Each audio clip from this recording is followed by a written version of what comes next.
The following announcement has been paid for by the New World Order. What's going on, ladies and gentlemen? Welcome back to our nWoFL weekly shows, episode number 3. Just want to welcome you guys back here. We got Mo Chedda in studio over here. We'll get to him in a little shortly. Most of you guys are probably wondering why I'm wearing the crown. As you all know, I was voted one of the top 3 commissioners in Yahoo history. So instead of being the commissioner now, we're going to call me King Commish. Almost like when the Macho Man Randy Savage, went from being the Macho Man to the Macho King. Yeah, brother. Ooh, yeah. Alright, I may not have Elizabeth, but I got you. So, you know, that's the deal with the crown I'll be wearing from now on. Another thing, season started yesterday, Giants got shellacked. I don't even want to get into details here. Alright, let's just say I want Justin Try and cut today, yesterday, before the game even started. I wanted him cut. Alright, and we're just going to leave it at that. I know you Jet fans are real fucking happy right now. Alright, but we'll see what happens when the Buffalo Bills put the beats on you. Lay the smack down on Dirty Sanchez and the Prophet Tebow. Alright?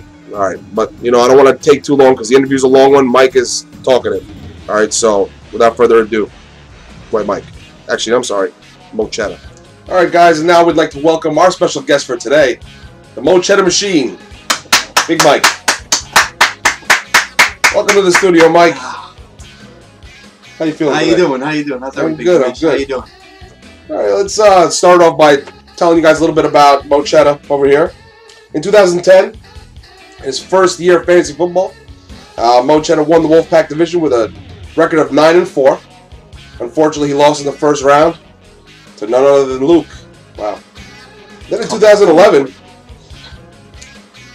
his second year of fantasy football, he came in second place in the Wolfpack division, and he went 8-5. He beat Henry in the first round. In fact, he handled them pretty.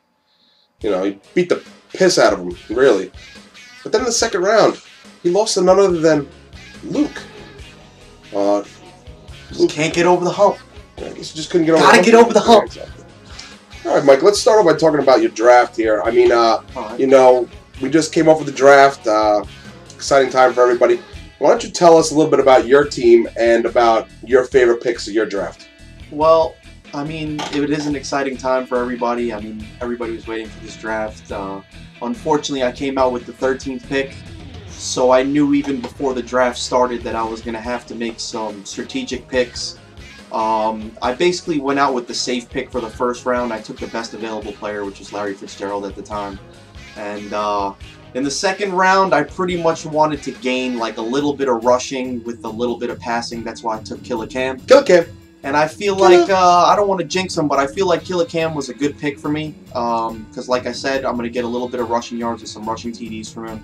And he's gonna pass also. So Killicam has to be one of my favorite picks, I would have to say. Killer. But, I mean, I like Fitz.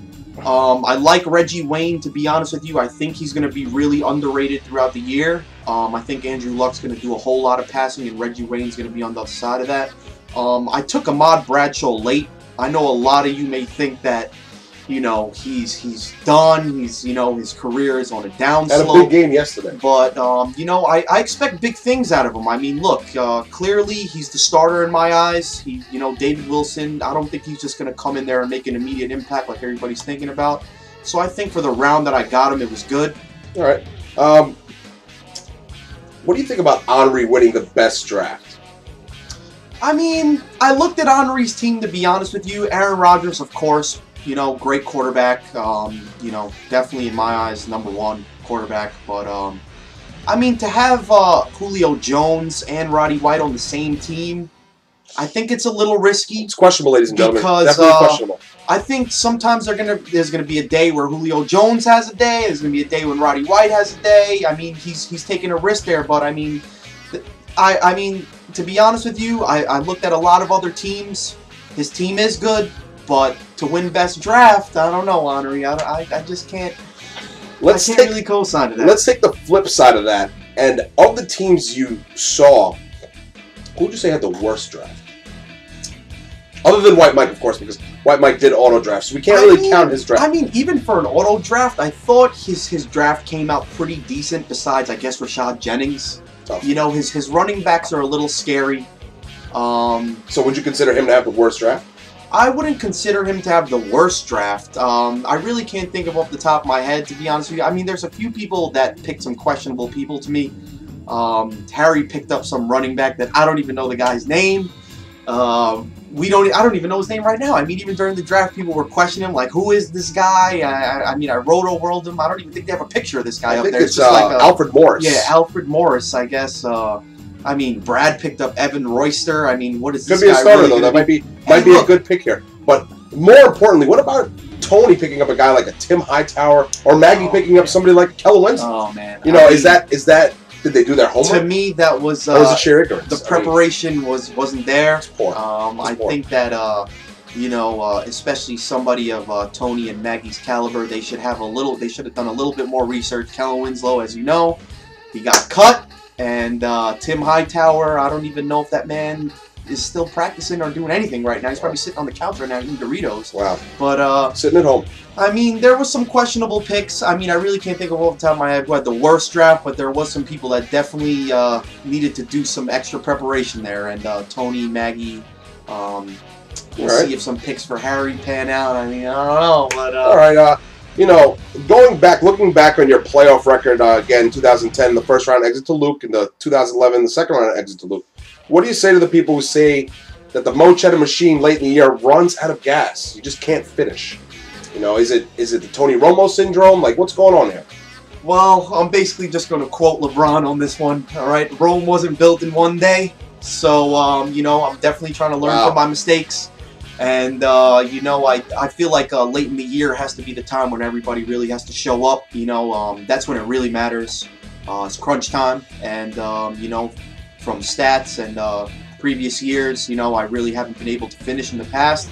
But, you know, hopefully a lot of my strategic picks and a lot of the pickups I'm going to make throughout the year are going to, you know, account for that. And hopefully I'm going to get through it. And, you know, I really, even though I had the 13th pick, I see myself going high. All right, good. Let's see here. All right. Would you say the Luke is your biggest rival? I know we're playing the Luke card here a lot. You know, it's because you're the defending champion. But, I love you. You know, he took you out 2 years in the playoffs. Would you say he's your biggest rival? Right I mean, he's. Or would you go with the Harry Medina? I mean, me and Harry are always going to have this, you know... Funky Cold Medina. You know, Funky Cold Medina. Me and him are always going to have that little rivalry between each other. I guess that's just the competitive nature in us. You know, we're never going to admit that one is better than the other, but... Luke is definitely one of my big rivals because I haven't been able to beat him in crunch time. So, I mean, I beat him during the regular season one year, but, you know, crunch time is when it really matters, you know, getting that championship. So, you're definitely up there, Luke. I'm coming for you. All right? Strong words. You know, I got to get over the hump this year, my man. I'm getting over the hump. All right, enough with Luke. We're just going to round it all off here. Week 1, you're playing Royster 5'9", a.k.a. Brad, a.k.a. Wally. Royster the 5'9". A.k.a. the Mismanagement, a.k.a. Team Expendable. Any words for Brad going into Week 1? Brad, why the hell did you draft Jared Cook? Wow. Please answer me that question. Jared Cook, out of all people. I don't know about that pick, but, I mean, look, Wes Welker, definitely good. Michael Vick, to me, I mean, he could be good. He's a little risky. He gets a little banged up the way he plays, but... Hey, he's got the potential to put up a lot of points, but Brad, you know, I really got no words for you, my man. But you know, Bradshaw put up 17 points yesterday. Your two guys put up 18 points, so I don't know. Looks like it's leaning a little bit towards my way, my man. Just a teensy bit. It's too early to tell, in my opinion. So we have to see what's going on here. Again, Brad did get 18 points, I believe, out of 2 people. Out of 2 people, and you got 17 out of 1. So it's going to be tough to tell, but it's going to be a good season, and good luck to you. Last question, we ask everybody in the studio, who's your favorite wrestler? My favorite wrestler, by far, would have to be Razor Ramon. Wow. 2 weeks in a row, ladies and gentlemen, Razor Ramon. Why don't we close it out with Mike giving us a little Razor Ramon bad guy impersonation? Oh, no, I can't. So then 2 weeks in a row, I'm going to say hello to the bad guy. All right, hope you guys enjoyed the interview. We'll be doing this every week. Next week, we're going to have Luke in studio. He's going to be telling us about who sucks and doesn't, all this other good stuff. Just so you guys know, after this episode, I made another little special video just for you, Henri. Just for you. It was the original ending to this video, but it was too long to get in the video, so I made another one. Alright, so check that one out. Henri, please check it out. This is just for you. Alright? You guys have a good one. The preceding announcement has been paid for by the New World Order.